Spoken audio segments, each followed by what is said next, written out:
Hola a todos, ¿cómo están? Les habla el abuelo del blues. Esta vez les traigo una efeméride más.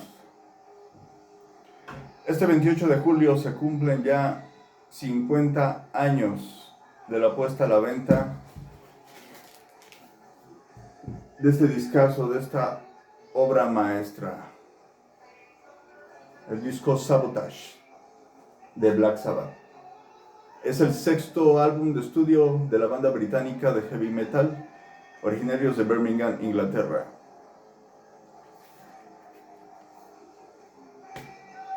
Y para mí, en lo personal, uno de sus mejores trabajos. Pongámonos un poco en contexto. Como bien ya lo he mencionado, es el sexto álbum de la banda. Situémonos en el tiempo. Estamos hablando que inician las grabaciones a principios de 1975 en lo que es los Morgan Studios Records en Londres, producido esta vez por Tony Iommi, el guitarrista de la banda, junto con Mike Butcher, que era su ingeniero de sonido con el cual venían trabajando. Este álbum, bueno, la historia de este álbum pues es un poco, digamos, pues compleja, ¿no? Estamos hablando que Black Sabbath para este entonces, para este 1975, pues ya era una banda más que consagrada, más que reconocida a nivel mundial. En 1970, su primer álbum homónimo, Black Sabbath, pues logra captar la atención del mundo. Pero no es hasta su segundo disco, en ese mismo año, en septiembre del 70, Paranoid, que logran acaparar la atención mundial y se vuelven un fenómeno cultural gracias a la ya archirreconocida y muy mencionada Paranoid. Después, en 1971, pues con su tercer álbum, Masters of Reality, que hace poco reseñamos, pues ya la banda obtiene su sonido característico ya mejor definido. Y bueno, a partir de aquí ya se embarcan en una aventura musical pues bastante rica y extensa, ¿no? Después de 1972 viene el volumen 4 en septiembre, disco ya grabado en Estados Unidos, en Los Ángeles para ser exactos. Y bueno, comienza el revuelo, ¿no? Aquí la banda pues ya empieza a experimentar con muchas cosas, ¿no? Bastantes sustancias y pues se ve reflejado en su álbum. Intentan grabar otro disco utilizando la misma dinámica, pero pues bueno, caen en la cuenta que esto los distrae mucho, ¿no? Así que se regresan a Inglaterra para grabar lo que sería el Sabbath Bloody Sabbath, su quinto álbum. Con este Sabbath Bloody Sabbath, pues por primera vez en la historia de la banda, la crítica empieza pues a tomarlos en serio y a elogiarlos, ¿no? Gozando ya de un éxito supermasivo, encabezando todos los festivales donde se presentaban y los conciertos pues eran un éxito, ¿no? De ambos lados del Atlántico y otras partes del mundo. Debido al éxito masivo de este Sabbath Bloody Sabbath, que marcó también un cambio muy importante de la banda, puesto que la producción iba ya más bien detallada, mejor producida, con arreglos inclusive de índole orquestal, ¿no? Estamos hablando que Sabbath Bloody Sabbath se convierte en una piedra angular en lo que es ya el heavy metal bastante refinado, ¿no? Y por lo mismo, pues ellos al planear hacer este Sabotage, su sexto álbum, eh, pues ya quieren alejarse un poquito de la grandiosidad orquestal. Y pues sí, mantiene mucho todavía de esos arreglos bastante bien, pues bien orquestados, valga la redundancia, pero con un enfoque, un toque un poco más heavy, ¿no? O sea, ya no, las canciones ya iban un poquito más directas, ¿no? Más valga la redundancia, más heavies, ¿no? Un poco más directas, ¿no? Y entonces, pues bueno, este sería el enfoque artístico y musical que ellos pues ya quieren tener en este álbum, ¿no? Pero bueno, ¿por qué es un álbum difícil? ¿Por qué fue un álbum difícil de hacer? ¿Por qué se le considera pues un álbum bastante, eh, pues en cierta medida caótico? Porque la banda empieza a tener problemas, o más bien ya estaba en un punto álgido de problemas, conflictos legales con los que fueran sus antiguos managers, ¿no? El señor Patrick Meehan Sr. y más que nada Patrick Meehan Jr. Jr. Es realmente el que se encargó de todo lo que es su administración ya como titular de la administración, ¿no? Puesto que el Patrick Meehan Sr., pues se había encargado en un principio de ellos, ¿no? Dejándole ya para este entonces, por ahí del disco anterior, pues ya delegándole toda la responsabilidad al hijo, Patrick Meehan Jr., ¿no? Entonces, pues estos ratas, estos zánganos, que la verdad, disculpen las palabras, pero eso era lo que fueron, sanguijuelas, más que nada el hijo, ¿no? Y bueno, claro, mal aconsejado por el padre, me imagino. Empiezan pues a estafar, ¿no? Empiezan a pillar, empiezan a realmente a robarles a lo descarado. Ellos empiezan a dar cuenta de esto tristemente y pues cuando se dan cuenta, pues prácticamente ya habían abandonado la mejor parte de su carrera a la suerte de estos gañanes, ¿no? De estos ratas, como ellos mismos lo describirían en alguna de sus canciones precisamente de ese álbum, ¿no? Entonces, los despiden y los demandan, ¿no? Puesto que ellos ya se estaban quedando con toda la plata, ¿no? Entonces esto les empieza a generar bastantes problemas legales, bastantes problemas que de por sí lamentablemente se combinaron con los problemas personales, ¿no? Los problemas personales que pues ya la banda iba teniendo, pues por lo mismo del éxito obtenido, pues el éxito pues realmente a veces lamentablemente pues no tiene todo en positivo, ¿no? Llega a acarrear cosas negativas como pues el dinero también compra las sustancias y el alcohol y todas esas cosas que pues realmente empiezan pues a mermar, ¿no? A mermar a los artistas, ¿no? En cuestión, de alguna manera. Y entonces desafortunadamente gracias a esto que la banda empieza pues a tener unos baches, unos tropiezos y la banda se empieza a hacer de un ambiente pues pesado, ¿no? Ya no era la misma convivencia, puesto que ya habían bastantes factores de por medio. Ya por lo mencionado por el abuso de sustancias por todos sus integrantes, no solo por Ozzy como se suele pensar, ¿no? Puesto que todos lo hacían, ¿no? Y de manera bastante, pues, irresponsable y desconsiderada, me imagino, como para traerles problemas ya entre ellos, ¿no? Es esto aunado, más, como ya les mencioné, los problemas legales que tenían con sus antiguos manejadores, que, pues bueno, toma las riendas el señor Arden, ¿no? El papá de la que después se convertiría en esposa de Ozzy, Sharon. Don Arden toma las bandas de la banda, ¿no?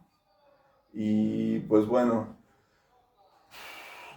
ese es el contexto, pues un preámbulo, ¿no? El contexto que había detrás de todo ello, ¿no? Ellos se embarcan a partir, como ya les había dicho, ya hablando en contexto de lo que sería la creación del álbum, se embarcan a principios de febrero de 1975 en la grabación en los Morgan Studios de Londres, como ya lo he mencionado.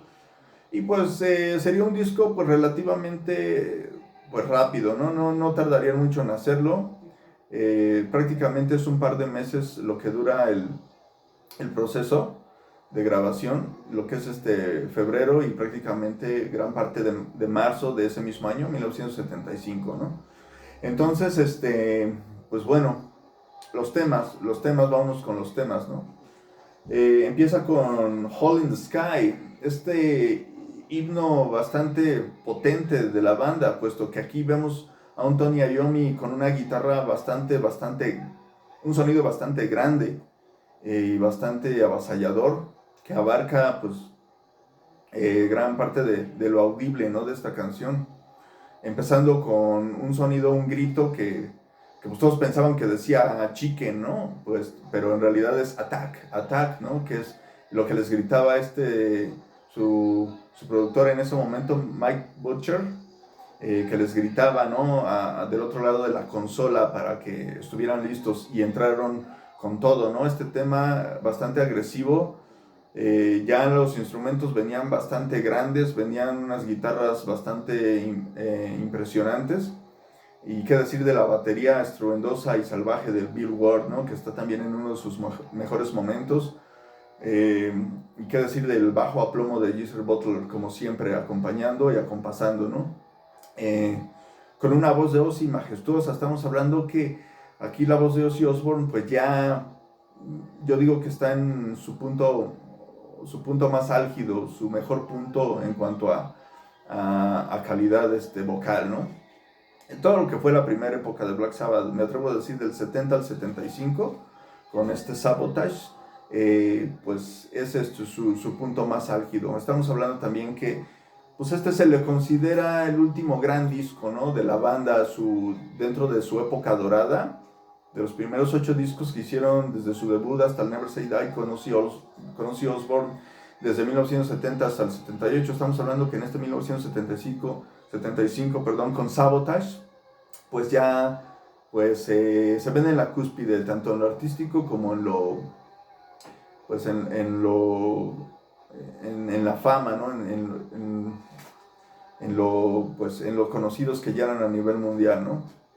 De popularidad, vamos.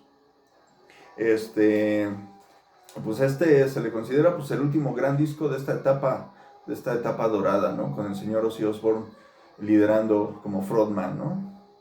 Y pues bueno, seguimos con No empieces demasiado tarde, según la traducción a nuestro queridísimo idioma castellano. Don't Start Too Late, que es una pieza acústica de Tony Iommi, donde da rienda suelta ya a su poderío acústico como ya se ve reflejado en discos anteriores, ¿no? Desde el grandioso Master of Reality, ¿no? Y es una pieza tipo jazz, acá muy con una gran destreza acústica por parte de Tony Iommi. Y para dar pie a uno de los temas más crudos, más viscerales, más potentes y más agresivos de lo que me parece toda la discografía de Sabbath con Ozzy, que es Symptom of the Universe. Siempre, como ya lo habíamos comentado en otros videos, siempre Black Sabbath, Tony Iommi en especial, jugando con ese preámbulo que es estar una melodía tranquila, acústica, para venir con todo en la siguiente canción, que es romperla con un riff bastante avasallador y potente, ¿no?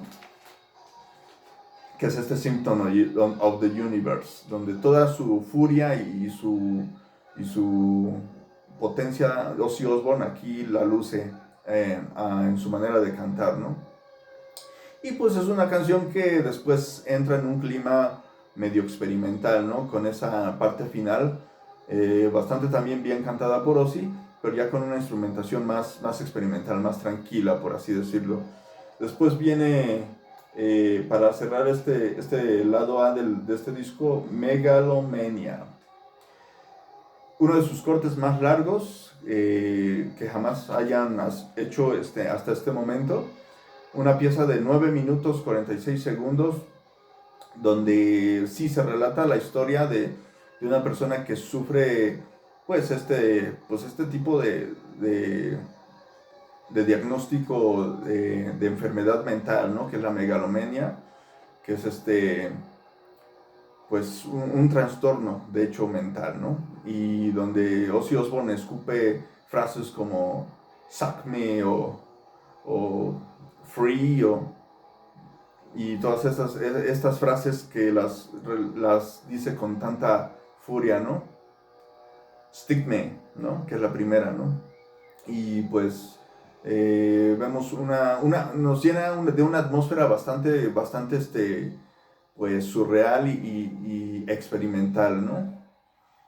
Para después a media canción cambiar de ritmo marcada por ese cencerro de Bill Ward, del señor Bill Ward, que marca el cambio radical de ritmo, abrazándonos Tony Iommi con un riff bastante visceral, ¿no? Y bastante inmortal, ¿no? Uno de sus mejores riffs a mi consideración, que abre la segunda mitad de la canción, o el cambio de ritmo, ¿no?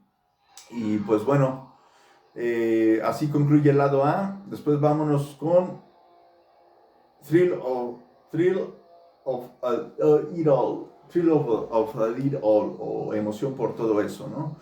Me encanta esta canción, creo que es una de las más infravaloradas, con este riff que empieza muy al estilo de Angus Young, bien rockero, bien rockerísimo. Es uno de los temas, para mi humilde opinión, más rockeros de Sabbath, ¿no?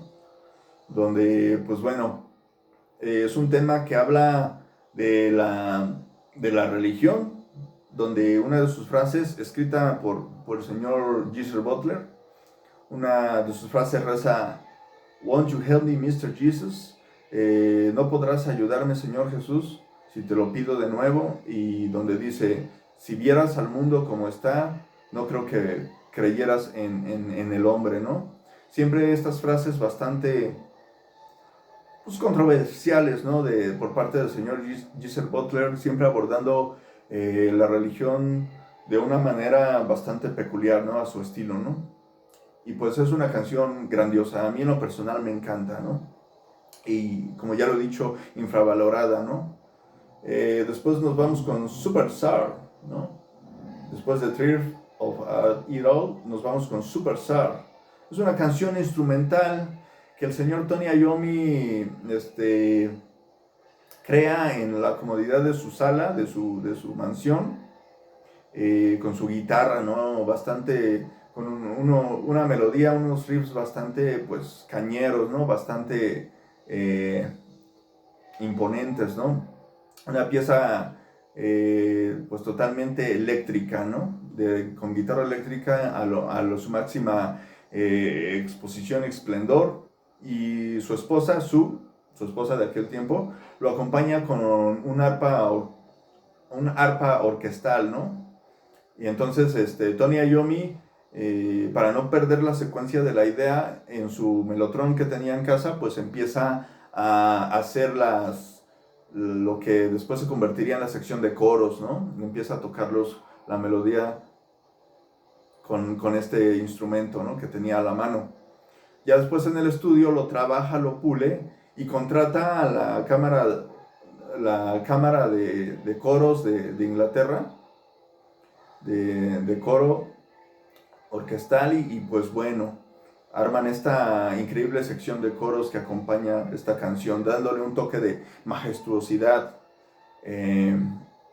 bastante importante, ¿no? Cuenta la anécdota que Ozzy Osbourne llegó al estudio y se topa con todas estas personas, miembros del coro de Londres, y pues mejor sale del estudio porque pensó que se había equivocado de estudio, ¿no? Pues era raro ver a este tipo de personas en una grabación de Black Sabbath, ¿no? Bastante inusual. Entonces, pues vamos, es un gran tema, que este tema le sirve como intro de aquí en adelante, por algún tiempo lo utilizaron como intro de sus conciertos, ¿no? Esta pieza instrumental, bastante buena. Después sigue I'm Going Insane, Radio, entre paréntesis, o Me Estoy Volviendo Loco. Es una canción que, pues bueno, es bastante experimental, bastante, para mí en lo personal, de todo el álbum es la canción más alejada del estilo Sabbath, ¿no? No es una mala canción, pero para mí sí se me hace una canción media rara, ¿no? No es una mala canción, como ya dije, me gusta, pero sí tengo que reconocer que pues no es como que no la pondría yo dentro de mi top 10 de favoritas, ¿no? Y lo más, la peculiaridad de esta canción es que al final se oyen unos gritos desgarradores porque, pues en sí esta expresión de radio es una expresión de la jerga de allá de Inglaterra, ¿no? De Europa, ¿no? Que así se las llamaba, pues prácticamente como al manicomio, ¿no? Por así decirlo, ¿no? Eh, y pues bueno, por eso incluyen risas así como bastante, eh, pues, desubicadas, ¿no? Prácticamente como si estuvieras ingresando a un sanatorio mental, ¿no? Un manicomio, por mal llamarlo así, ¿no?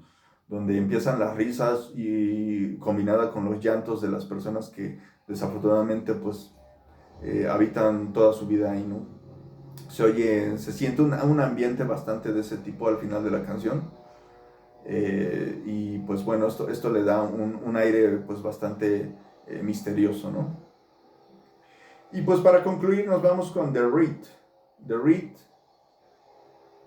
que es pues una canción bastante cargada de ira, resentimiento y enojo, valga la redundancia, contra los managers, de estos ratas de los Milham, ¿no?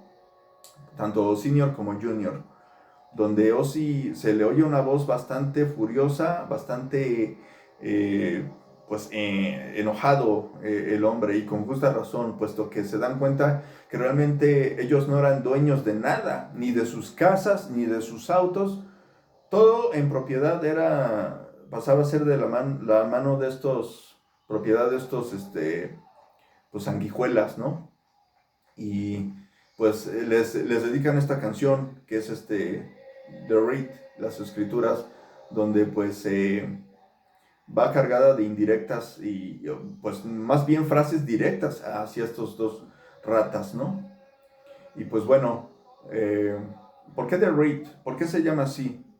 Porque precisamente cuando estaban en la sesión de grabaciones de este álbum, les llega al estudio de grabación pues este documento importante por parte de las autoridades, donde pues es una especie como que de contrademanda, ¿no? Que recibe de los ex-managers, ¿no? Donde se somete a juicio y desafortunadamente pues no lograrían librarse del todo de estos malnacidos, ¿no? De hecho, pues la influencia negativa se siente hasta los noventas, ¿no? Un par de décadas después todavía siguen prácticamente bajo el yugo de estos zánganos, porque pues lamentablemente Sabbath no solo perdió o vendría perdiendo sus propiedades ni sus adquisiciones, sino que realmente también pues perderían hasta los derechos de su obra, ¿no?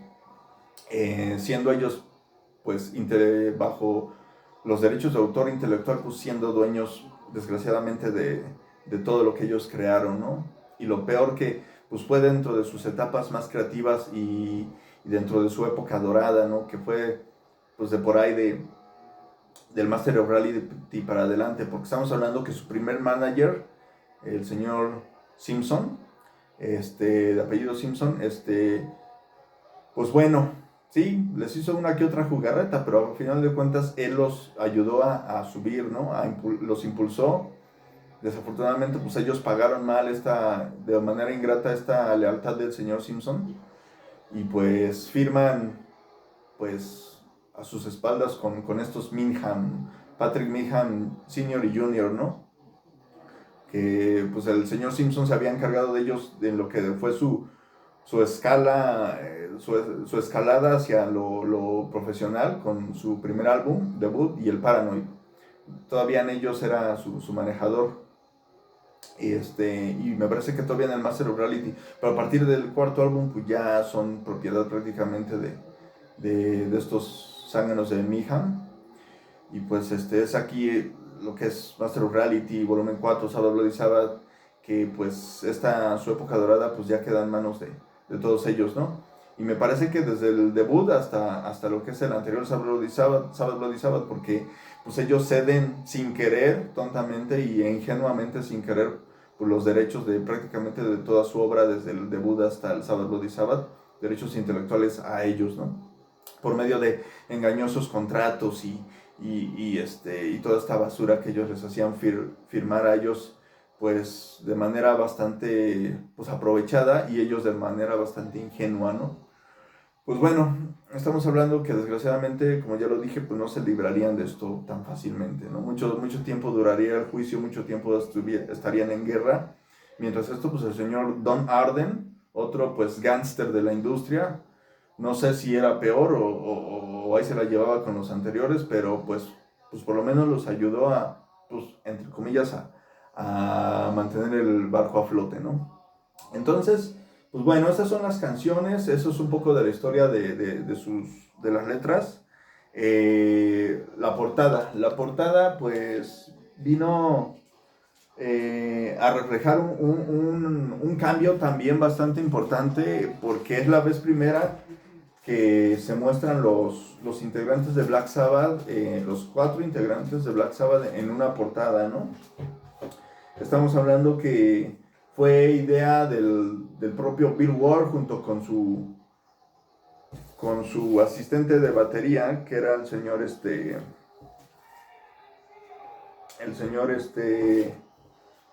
¿cómo se llamaba? Wright, se apellidaba su asistente.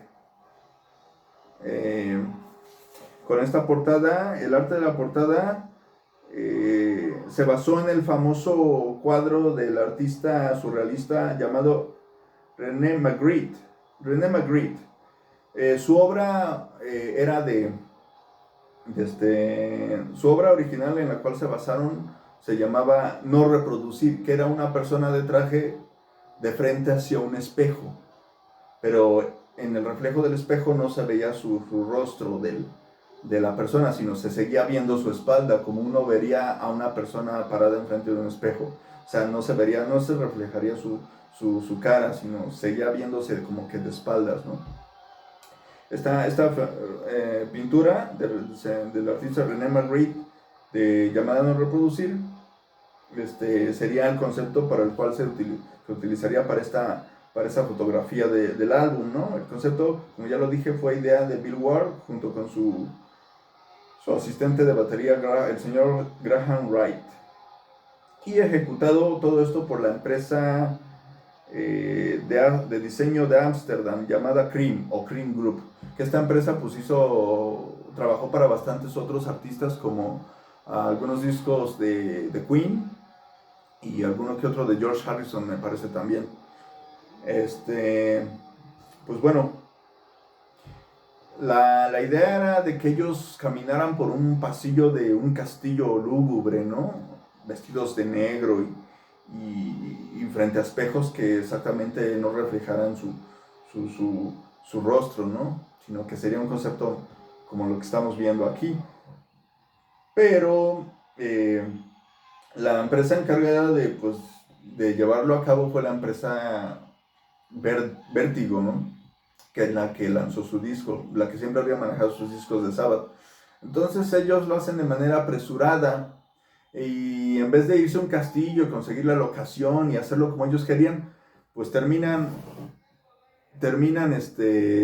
pues llevándolos a un simple estudio de fotografía allá en Soho, allá en Londres, donde pues ellos ni siquiera iban preparados. Ellos pensaban que realmente solo se trataba de hablar de una plática para ver cómo se ponían de acuerdo para la sesión fotográfica, pero no, o sea, era en calor. En ese momento tenían que posar para la foto. Por eso su manera tan peculiar, ¿no? Que los vemos vestidos aquí, ahora sí que como los agarraron, así en esas, pues no digo fachas, pero esas maneras tan peculiares y extravagantes que llevaban puestas en el momento, pues así lo retrataron e inmortalizaron, ¿no? Ozzy con un kimono y unas botas gigantescas. Bill Ward relata el mismo que llevaba unos jeans súper mugrosos, así que ¿qué dice? Mejor debajo de ellos llevaban las mallas puestas de su mujer, y pues así salió. Y pues Tony Iommi y Geezer Butler pues un poquito más, pues más casuales, por así decirlo, ¿no? Entonces los retratan, y el concepto pues a final de cuentas pues sí se respetó, ¿no? Lo que es retratarse frente a un espejo, y el concepto de la obra que les mencioné de no reproducir, y por eso no salen sus espaldas sino sus caras. Y aquí lo mismo, en la contraportada están de frente al espejo de cuerpo completo, y en vez de que se vean sus caras de frente, pues se ven sus espaldas, como la fotografía en la cual, el cuadro en el cual se basaron, ¿no? O se inspiraron, ¿no? Y pues bueno, estamos hablando que pues es algo bastante surreal, ¿no? Y pues curioso, ¿no? Por así decirlo, ¿no? Eh, pues bueno, estamos hablando que así fue concebida la portada, y la contraportada, por obvias razones, pues tenía que ser algo igual, ¿no? Y esto es el arte que acompaña el interior del álbum. También una fotografía, un cuadro, un póster bastante, pues muy peculiar, ¿no? También. Y esa es la historia del Sabotage. Pues estamos hablando que,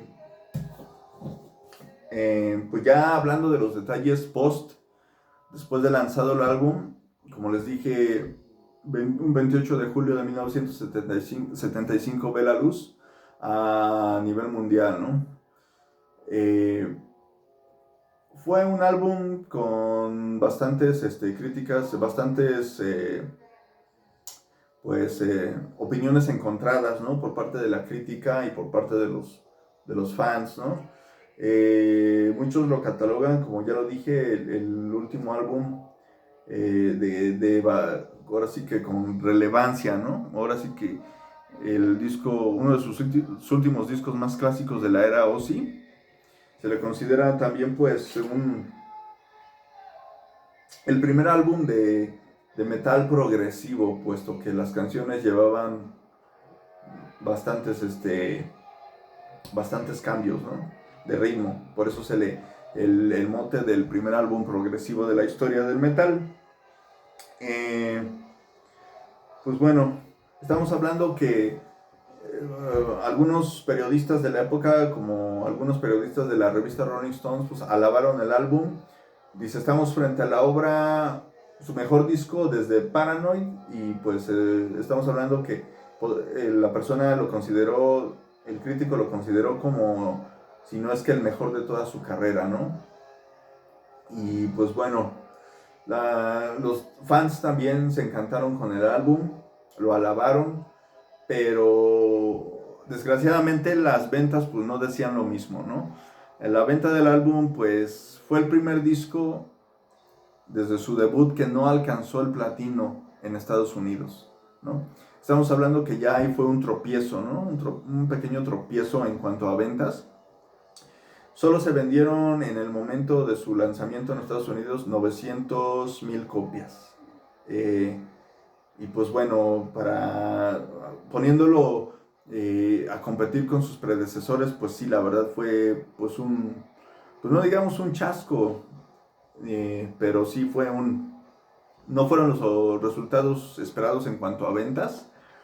Pues ya a lo largo del tiempo llegó a recaudar la venta de 2.5 millones de copias, pero ya en todo el mundo, ¿no? Ya a nivel mundial, ¿no? Pues no es es una cifra nada mal, ¿no? 2.5 millones de copias. Esto lo sitúa como el séptimo disco de Black Sabbath mayor vendido en toda la historia de la banda, ¿no? Estamos hablando que el primer puesto se lo lleva el Paranoid, el segundo su álbum debut, Black Sabbath, el tercero el Master of Reality, el cuarto coincidió con su volumen 4, Volume 4, el quinto fue Sabbath Bloody Sabbath, también casi sucesivamente, el sexto fue Heaven and Hell, ya en la era Dio, obviamente, y el séptimo disco mejor vendido de Black Sabbath pues es Sabotage, ¿no? Y pues bueno, esa fue la información en cuanto a recepción y crítica. En cuanto a legado y repercusión, yo creo que mi humilde opinión, yo sé que no les gusta o no les importa mi opinión personal, y es válido, ¿no? Pero ahí les va mi opinión, ¿no? Yo opino que sí estamos ante una obra maestra por parte de Black Sabbath, ante un disco excelente. A lo mejor en el momento pues no fue considerado así, pero el tiempo se encargó de encumbrarlo, ¿no? De encumbrarlo y pues más que nada de ponerlo, de situarlo en el pues en el lugar que se le merecía, ¿no? Estamos hablando que, como ya lo mencioné, da pauta a lo que es otra vertiente del heavy metal, ¿no? Que es el metal progresivo, ¿no? Como ya lo he dicho y todo el mundo lo sabe, Black Sabbath pues fue el epicentro de todas las ramificaciones de lo que vendría después del heavy metal, ¿no? Y uno de ellos, pues es esta vertiente del metal progresivo, ¿no? Si bien ellos seguían en algunos cortes se les nota todavía su estilo Doom, como la primera canción que abre, que es Hole in the Sky. La mayoría del álbum impera un ambiente progresivo, ¿no? Puesto que la mayoría de las canciones pues tienen muchos cambios de ritmo, ¿no? Eh, Otra curiosidad, me faltó comentar, al final del disco en algunas ediciones se escucha la canción o bueno, pues una pequeña improvisación de de Bill Ward con Ozzy Osbourne, que se llama Blow on the Jug, que significa soplar en una jarra, ¿no? Que es más que nada un mero divertimiento de lo que hacían Bill Ward y Ozzy Osbourne, los grandes amigos, la grande dupla, cuando estaban en un momento relajado en el estudio. Bill Ward dice, esa es una estupidez, esa es una canción de borrachos que solíamos cantar Ozzy y yo cuando andábamos de gira, ya sea en una furgoneta, en un camión o en un avión, ¿no? Me imagino que bastante, como lo dice, si es una canción de borrachos, pues bastante escabios, como se le llama allá en la Argentina, ¿no? Bastante pasadones, ¿no? Y Mike Butcher, pues decidió incluirla al momento de mezclarla, ¿no? Este corte pues se lo lleva por ahí en una cinta. De hecho, fue producido en Inglaterra, como ya lo dije, en los estudios Morgan, en Londres, pero la mezcla y masterización se lleva a cabo en Estados Unidos, ¿no? En Nueva York, me parece. Entonces en Estados Unidos se encargan de la masterización y la mezcla, ¿no? Y es cuando Mike Butcher decide incluir estos segundos de fragmentos de esta cancioncita bastante peculiar y divertida de Ozzy y Bill Ward al piano, ¿no? Sin que ellos lo supieran, ¿no? De alguna manera cierra la época clásica de Black Sabbath con Ozzy, uno de los, por así considerarse a través del tiempo, el último disco realmente grande e importante dentro de la primera época de Ozzy Osbourne con Black Sabbath, que es Sabotage, ¿no? Y lo cierran muy al estilo de la manera que lo hicieron The Beatles con Abbey Road, ¿no? Puesto que al final, después del último medley, se escucha la cancioncita esta media cortada y por ahí se da la impresión de mal puesta de Her Majestic, ¿no? De una manera similar, Black Sabbath pues también cierra su época clásica con Ozzy, o al menos, sabemos que hicieron otros dos álbumes después de pero se le considera pues el último gran disco como ya lo dije, de la era dorada con Ozzy. También lo cerraron como The Beatles, parecido así, con una cancioncita ahí mal puesta a escondidas, que es Blow on the Jug, ¿no? De alguna manera pues les pasó más o menos igual, ¿no? Entonces, claro, este pequeño corte escondido al final, casi casi como bonus track, pues no salió en todas las ediciones, solo salió en las primeras ediciones, después fue retirado, pero en algunas se puede escuchar. Y pues bueno, ya en las subsecuentes reediciones y remasterizaciones del disco, pues ya lo dejan como manera fija, ¿no? Aquí tenemos su edición de época, es de mi papá, me lo prestó tantito, que salió aquí su edición de época nacional, ¿no? Donde aquí dice grabado en Inglaterra, de hecho, distribuido por Polydor aquí en México. Y pues bueno, estamos hablando que en Estados Unidos fue la Warner la Warner Bros., que se encargó de distribuirlo como se había encargado de hecho de hacerlo con sus álbumes anteriores, ¿no? Y Vértigo, su disquera original allá en Inglaterra, ¿no? Que fue la encargada de lanzar todos sus discos de esta época allá en Inglaterra desde su álbum debut, ¿no? Y pues bueno, esto a final de cuentas pues sería pues todo lo que se puede comentar del disco, ¿no? Fue un disco bastante criticado, ¿no? En su momento y bastante, pues extraño, ¿no? Se le cataloga como uno de sus discos de la primera época, pues, pues bastante extraños. No se siente los temas sólidos, no se siente eh, que haya alguna coherencia entre sus temas. La, ¿Cómo llamarlo? La experimentación está a flor de piel y pues a la larga esto es lo que generaría, pues a partir de aquí, por esos temas tan, pues bastante, un poco, mejor dicho, un poco fuera del estilo primario de Black Sabbath, pues es a partir de aquí que el señor Ozzy Osbourne pues empieza a tener pues esas disputas con el resto de la banda, liderada ya a esta altura pues por Tony Iommi, ¿no? Donde chocaban mucho la visión, más allá de la visión comercial, la visión artística, ¿no? Que lleva la dirección artística que estaba tomando, artística musical que estaba tomando la banda, ¿no? Ya bastante experimental, ya más prog, más progresivo en cierto momento. Esto pues chocaba mucho con Ozzy porque él pues, quería seguir en el estilo, ¿no? Duro, avasallador y directo y contundente que Black Sabbath se había caracterizado por sus primeros trabajos, ¿no? Y es a partir de aquí que pues ya empieza como que la ruptura en cuanto a lo musical, ¿no? De Ozzy Osbourne con el resto de la banda, ¿no?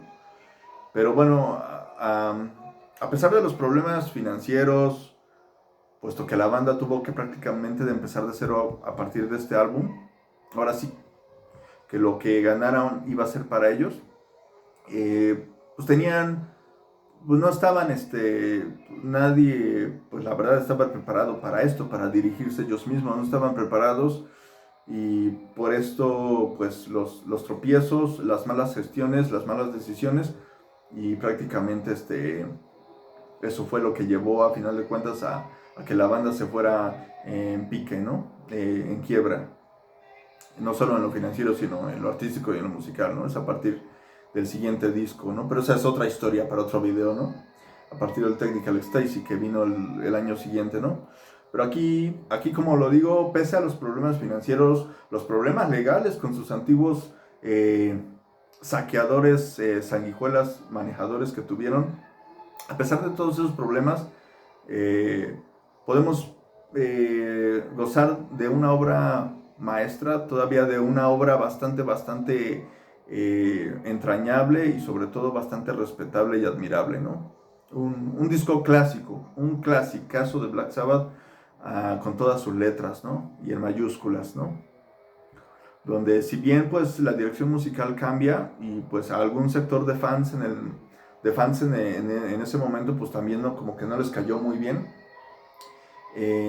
todavía podemos apreciar el gran esfuerzo de una banda que a pesar de todos sus problemas ya mencionados pues sí, siguió sacando pues, discos de calidad y este es uno de los mejores discos eh, en esta pues prácticamente su última etapa con el señor Ozzy Osbourne, ¿no?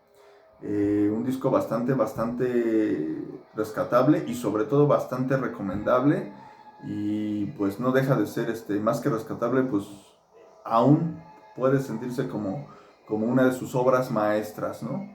Puesto que hay muchas cosas positivas en el álbum. Tenemos todavía una banda, pues a pesar de todas las diferencias personales musicales, pues todavía había cohesión, ¿no? Todavía había pues todo eso, la chispa que hace funcionar a un grupo de rock, ¿no? O de metal en este caso, ¿no? Y donde Ozzy Osbourne pues, se encuentra en su mayor y mejor nivel vocal, yo creo que como ya lo he dicho, en lo que es del periodo del 70 al 75, con este disco pues se cierra todavía estamos ante la mejor forma vocal de Ozzy, su mejor época en cuanto a su técnica de canto, ¿no? Y pues qué decir de un Tony Iommi que pues sí, liderando con decisiones bastante arriesgadas y llevando la banda por bastantes cambios pues de dirección musical, aún así pues llevan su sello, ¿no? De la banda, su sello de casa, y así lo llevan más allá, ¿no? Su estilo, ¿no? Y qué decir pues de Geezer Butler, ¿no? Que con esas grandes letras, siempre sin traicionar la leyenda y llevándolos al top, ¿no? De lo mejor en cuanto a lo que decían sus canciones, ¿no? Y un Bill Ward bastante salvaje y bastante enérgico en su manera de tocar la batería, ¿no? Que por cierto, estamos hablando que durante la grabación de este álbum, pues Bill Ward se tuvo que retirar un tiempecito de la banda por problemas de salud. Empezabas aquí allá a sufrir de le dio un tipo de preinfarto. A lo largo de la historia pues ya sabemos que Bill Ward desafortunadamente pues también tuvo muchos problemas de salud, ¿no? Y pues esto pues lo lleva a pues alejarse un pequeño tiempo de todo esto, ¿no? Para recuperarse totalmente más adelante, ¿no? Y pues bueno, también estamos hablando como curiosidad también que en esta época pues eran muy frecuentados por Led Zeppelin y sobre todo por el señor John Bonham, ¿no? John Bonham que le encantaba sentarse en el kit de batería de Bill Ward porque era bastante grande, puesto que él decía que Jimmy Page y Robert Plant pues nunca le permitieron tener un kit de batería bastante grande porque no iba con la estética de los Zeppelin, ¿no? Pero aquí como muy amigo de Bill Ward pues tocaba la batería bastante fuerte, temiendo que le rompiera algún parche, ¿no? Pero había mucha convivencia entre Led Zeppelin y Black Sabbath en ese tiempo, sobre todo más por parte de John Bonham, ¿no? Con Bill Ward. Pues bueno, perdón, estamos ante una obra maestra, uno de los últimos discos de este nivel de calidad, al menos en la época con el señor Ozzy Osbourne, ¿no? La primera época dorada, ¿no? Pues bueno, esto sería todo. Yo creo que ya a modo de comentario final, estamos ante, como ya les dije, un disco que no puede faltar en tu colección, una obra maestra del heavy metal y un disco de culto, un disco clásico y de culto que todo el mundo debe de tomar como referente y sobre todo pues darle el valor que se merece de un estatus de clásico inmortal, ¿no? Así es. Pues bueno, eso es todo de mi parte por hoy. Hasta aquí la efeméride. Ya 50 añotes. Sus primeros 50 años, felices primeros 50 años. Ya medio siglo de la existencia de Sabotage. Por cierto que pues el nombre pues refiere a todo lo que ya les comenté de la estafa que sufrieron por parte de los managers. Por eso se sintieron saboteados, por eso de ahí el nombre de Sabotage, ¿no? Puesto que también marca un nuevo empezar de la banda sin estos sanguijuelas que tenía, ¿no? Y pues bueno, esto sería todo por mi parte. Por favor, escúchenlo, valórenlo sobre todo, ¿no? Porque estamos ante un gran clásico inmortal del heavy metal. Y como siempre, me despido no sin antes decir, como siempre, gracias Black Sabbath. Gracias Ozzy, gracias Tony, Geezer y Bill por entregarnos obras maestras de este nivel. Felices 50 años al Sabotage. Por mi parte es todo. Les habló el abuelo del blues.